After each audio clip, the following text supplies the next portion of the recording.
Bu derinlemesine incelememize hoş geldiniz. Bugün elimizdeki kaynaklar Lee De Forest adında bir mucidi ve onun elektronik çağı başlatan Odeon tüpü dediğimiz icadını anlatıyor. Evet, Şimdi 20. yüzyıl başları düşünün, zayıf radyo sinyalleri var, telefon sinyalleri var ama bunları güçlendirmek bu çok büyük bir dert, iletişimi acayip kısıtlıyor. aynen öyle. Görevimiz ne? DeForest'in bu Odeon'uyla bu engeli nasıl aştığını, işte radyo, telefon, hatta ilk bilgisayarları nasıl mümkün kıldığını anlamak sizin kaynaklarınızdan damıttıklarımızla tabii. Evet, evet. Hazırsanız hadi açalım konuyu. Açalım. Karşımızda Yale mezunu, hırslı biri var ama kaynaklarda söylüyor biraz da tartışmalı bir figür. Lee De Forest. Kendine ısrarla radyonun babası diyor mesela. Ama bu ünvan pek de herkesçe kabul görmüş değil aslında. Fakat icadı Odeon, yani ilk pratik elektronik yükselteç, o gerçekten bir devrim. O dönemde sinyali aslında uygun güçlendirecek bir şeye acayip ihtiyaç var. Peki bu Odeon tam olarak neydi? Kaynaklar bir Fleming valfinden bahsediyor. DeForest'in farkı neydi orada? Şöyle, temel aldığı şey John Ambrose Fleming'in iki elektrotlu Fleming valfi. Ama o valf sadece bir doğrultucu. Akımı tek yöne geçiriyor, alternatif akımı doğru akıma çeviriyor. Sinyali büyütme yeteneği yok. Anladım. Tek yönlü bir kapı gibi. Aynen.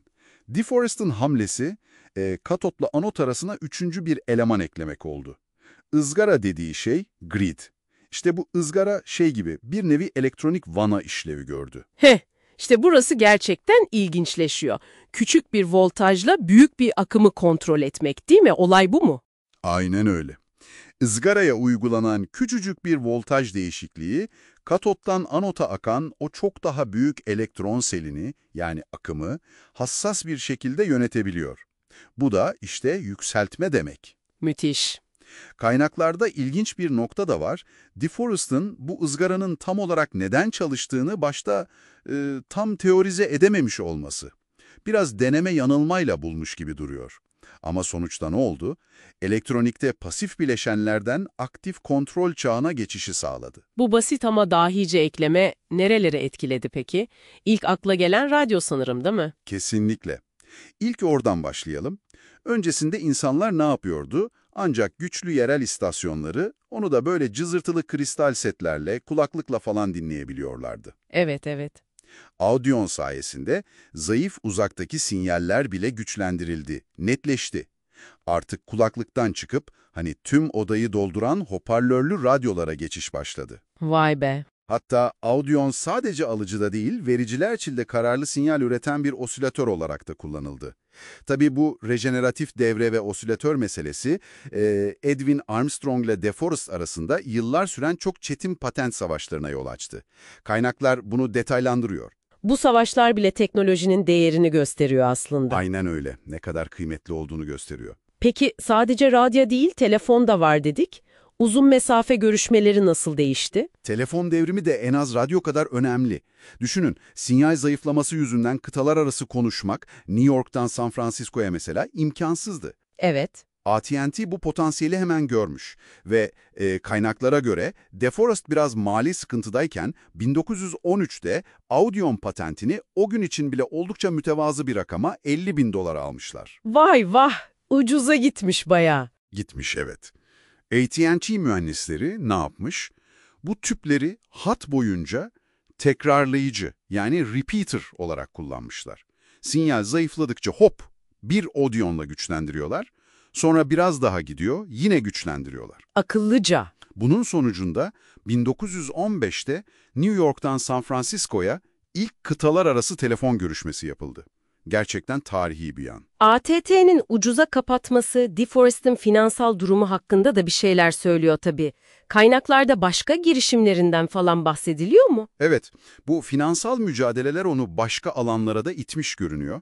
Mesela var, fonofilm sistemi. Sesi optik olarak film şeridine kaydetmeyi denemiş. Yani sesli sinemanın ilk adımlarını atmaya çalışmış. Aa, ilginç. Bu Audion kadar başarılı olmadı belki ama onun o sürekli yeni şeyler deneme arzusunu gösteriyor. Fakat Audio'nun bir başka, belki de en şaşırtıcı kullanım alanı daha vardı. Neymiş o? Bilgisayarlar mı? Nasıl yani? Analog bir yükselteç nasıl dijital bir temele dönüştü? İşte bu çok ilginç değil mi?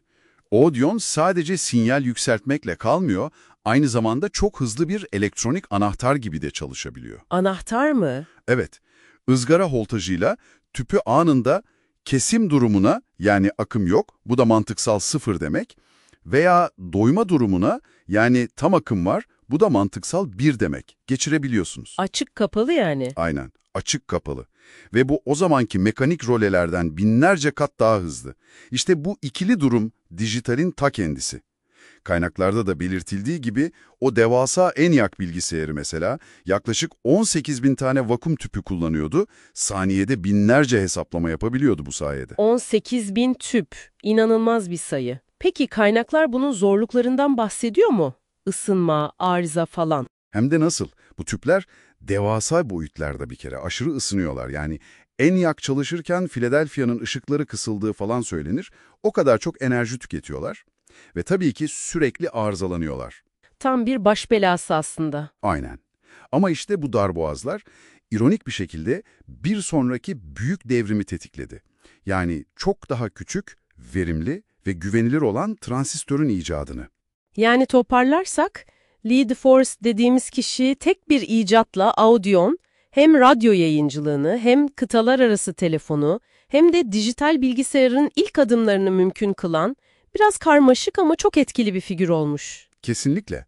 Buradaki en büyüleyici şeylerden biri, yani bu kaynaklardan çıkan sonuç, tek bir temel prensibin ızgarayla elektron akışını kontrol etme fikrinin nasıl olup da hem analog dünyada yükseltme yaparak hem de dijital dünyada anahtarlama yaparak bu kadar farklı devrimleri ateşleyebildiği. Evet, inanılmaz. Ve teknolojinin kendi sınırlarının bile, hani o ısınma, arıza sorunlarının bile bir sonraki adımı nasıl zorladığını görmek de çok ilginç. O zaman size üzerinde düşüneceğiniz şöyle bir soru bırakalım. Kaynaklarda sıkça vurgulanan DeForest'in o dinmek bilmeyen tanınma hırsı ve finansal zorlukları olmasaydı, mesela patentini AT&T'ye o kadar erken belki de ucuza satmak zorunda kalmasaydı, acaba Audio'nun hikayesi farklı olabilir. Bu teknolojik atılımlar biraz daha gecikebilir miydi? Ne dersiniz?